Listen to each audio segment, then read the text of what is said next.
Very warm Easter greetings to you, and especially to those of you in the Kingston Episcopal area of the Diocese of Southwark.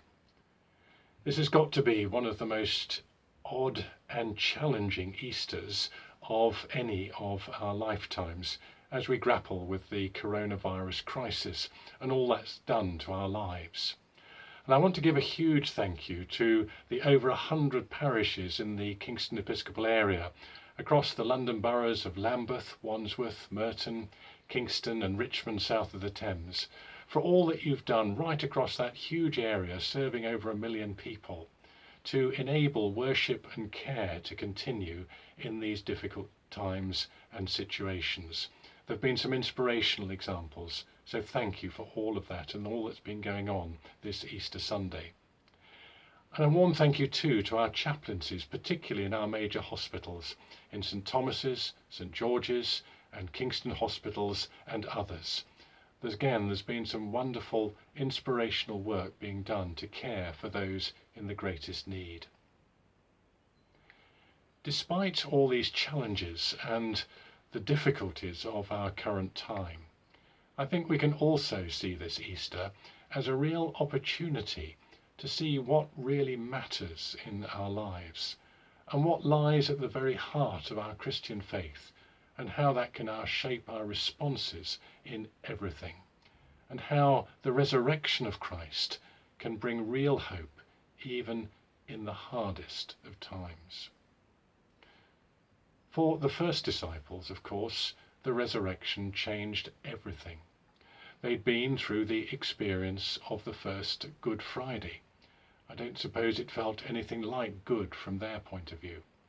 They'd seen Jesus' trial, his suffering and his death, and all of their hopes would have come to an end. It was for them the darkest of times, and they could see no way out. And I don't suppose for a minute they expected anything of what occurred on that first Easter Sunday. From those first resurrection appearances, we know that the reaction was one at first of bewilderment. What was going on? How could this be? But then as time went on, it led to a deeper understanding. And they began to see all those events of the first Good Friday through the lens of the resurrection. They began to see that God's love was at work, even in the worst and most difficult and most challenging of human situations.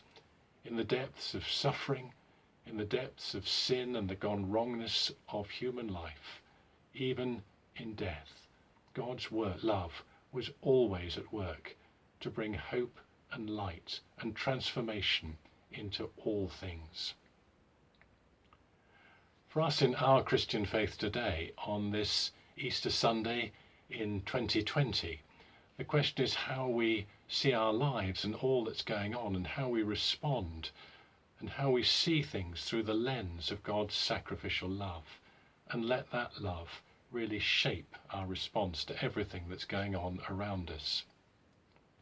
For several years I used to go on retreat occasionally to St Cuthman's in Sussex.